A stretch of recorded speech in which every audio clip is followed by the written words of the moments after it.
आज बिहार में छोटी मोटी बीमारियां टेरर बन गई हैं। बिहार के पॉलिसी मेकर्स, बड़े बड़े अधिकारी अपना इलाज राज्य के बाहर करवाते हैं और उसके खर्च का भुगतान बिहार सरकार करती है। माननीय नीतीश कुमार जी का ही उदाहरण ले लीजिए। संभवतः दूरदृष्टि कमजोर हो गई थी, इसलिए थोड़ा दूर जाकर के इलाज करा रहे थे। फिलहाल दिल्ली से आ गए हैं और उम्मीद करते हैं कि जो नजर बिहार से दिल्ली को देख पाए वो नजर बिहार के डॉक्टर नहीं दे पाए थे, इसलिए दिल्ली चले गए थे। अब बिहार से दिल्ली तक खोज खबर रख पाने वाली निगाहें दिल्ली के डॉक्टरों ने उन्हें दे दी होंगी। 4 दिनों तक डेंगू का एक मरीज भागलपुर के जवाहरलाल नेहरू चिकित्सा महाविद्यालय अस्पताल में तड़फता रहा और उसे देखने वाला कोई नहीं था। उसकी मां डॉक्टरों और नर्सों के आगे पीछे दौड़ती रही। लड़के की प्लेटलेट्स लगातार गिरती जा रही थी, हीमोग्लोबिन लगातार घटता जा रहा था और डॉक्टर दे रहे थे बस तारीख पे तारीख।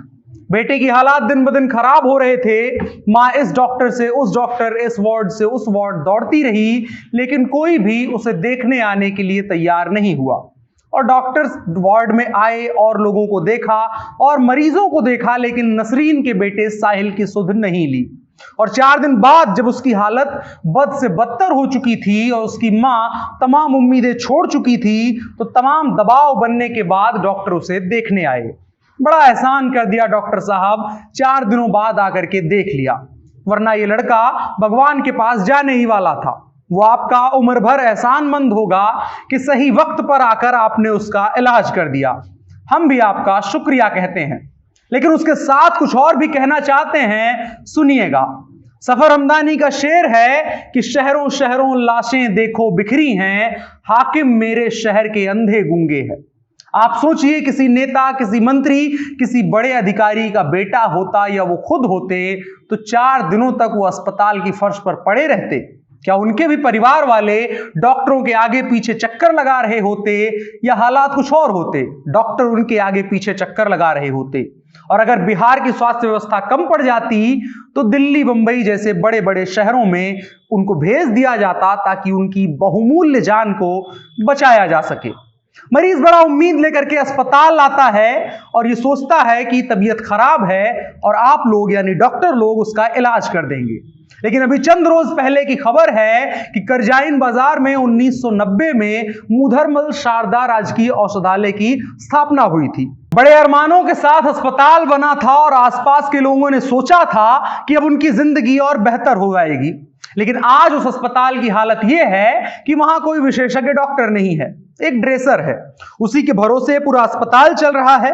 अब सोचिए, घाव पर मरहम पट्टी करने वाला आदमी शरीर की 276 हड्डियों, 3 करोड़ रोम छिद्रों, 2 हाथ, 2 पैर, 2 आंख, 1 पेट, 1 दिल समेत पूरे शरीर का इलाज करेगा। बकाया इलाज के बाद मरीज का क्या होगा, उसका अंदाजा आप लगा सकते हैं।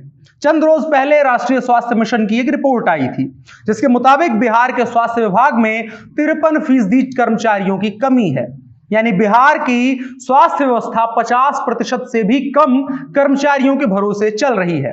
अभी इतने में इतना ही मिलेगा वाले फॉर्मूले पर चलने वाली स्वास्थ्य व्यवस्था से और क्या ही उम्मीद कर सकते हैं। बिहार में डॉक्टरों के 11,645 पद बनाए गए हैं, जिनमें से 8,768 पद खाली हैं। आंकड़ों में दिलचस्पी रखते हैं तो नर्सिंग स्टाफ में 75% की कमी है। जो रिक्रूटमेंट हुआ भी है वो परमानेंट नहीं है, ठेके पर है। और आप अंदाजा लगा सकते हैं कि जिनका ठेके पर रिक्रूटमेंट हुआ होगा वो काम क्या करके देंगे। कभी खबर आती है कि एक मरीज को स्ट्रेचर नहीं मिला, इसलिए घर वाले उसे बोरे पर लाद करके अस्पताल पहुंचा रहे हैं।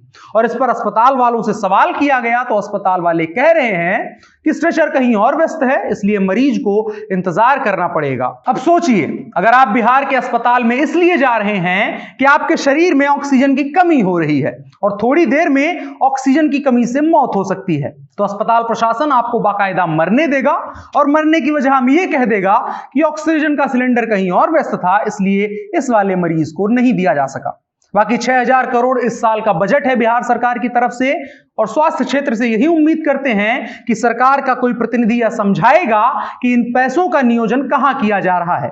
और जैसा कि हम सरकार को ईमानदार मानते हैं तो सरकार से उम्मीद करते हैं कि जब एक एक रुपए का हिसाब सरकार जनता को देने बैठेगी तो उसके साथ साथ इसका भी जवाब देगी कि सरकार जनता की जेब से लिए हुए पैसे को, जिसको इसलिए लिया जाता है ताकि जनता को बेहतर सुविधाएं दी जा सके, उनका खर्चा अपने और अपने मंत्रियों के लाभ लश्कर को मजबूत करने के लिए क्यों कर रही है।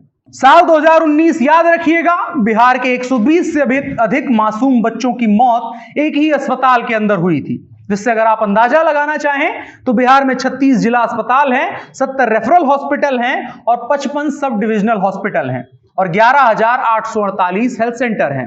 गुणा भाग आपको आता होगा तो अपनी श्रद्धा के अनुसार मौत का आंकड़ा गिन लीजिएगा।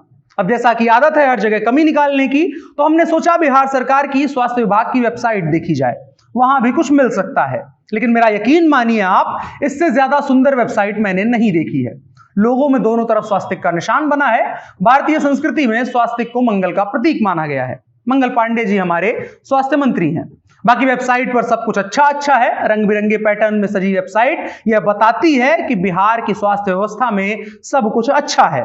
यहाँ हर साल आने वाले मरीजों के आंकड़े दिए जाते हैं, कितना पैसा खर्च किया जाता है उसको भी बता दिया जाता है। जन्म, मृत्यु, इलाज, लाइलाज सबका आंकड़ा यहाँ उपलब्ध है और उसको पढ़ करके आप लहालोट हो सकते हैं और आने वाले चुनाव में बोलो मन से नीतीश कुमार फिर से का नारा भी लगा सकते हैं।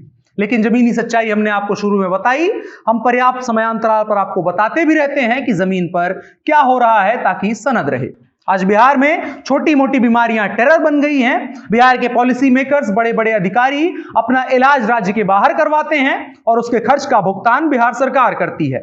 माननीय नीतीश कुमार जी का ही उदाहरण ले लीजिए। संभवतः दूरदृष्टि कमजोर हो गई थी, इसलिए थोड़ा दूर जाकर के इलाज करा रहे थे। फिलहाल दिल्ली से आ गए हैं और उम्मीद करते हैं कि जो नजर बिहार से दिल्ली को देख पाए वो नजर बिहार के डॉक्टर नहीं दे पाए थे, इसलिए दिल्ली चले गए थे। अब बिहार से दिल्ली तक खोज खबर रख पाने वाली निगाहें दिल्ली के डॉक्टरों ने उन्हें दे दी होंगी। बाकी पीएम मटेरियल जी की दूरदृष्टि की क्षमता के साथ काफी दूर तक जाएं, उस क्षमता के साथ, ऐसी हमारी अनंत शुभकामनाएं हैं उनके साथ में। बाकी जितना भी कहा जाए उतना कम है, सो कहा थोड़ा जाए, समझा ज्यादा जाए, इसलिए एक शेर के साथ विदा लेंगे। शेर कुछ यूं है कि जहां भी देख लो हाकिम की सूरत, जमीन पर लेट जाओ और दुम हिलाओ। मेरा नाम अनुराग मिश्रा है, आप जनता जंक्शन देख रहे हैं। कैमरे पर मेरे साथ ओम प्रकाश हैं। शुक्रिया।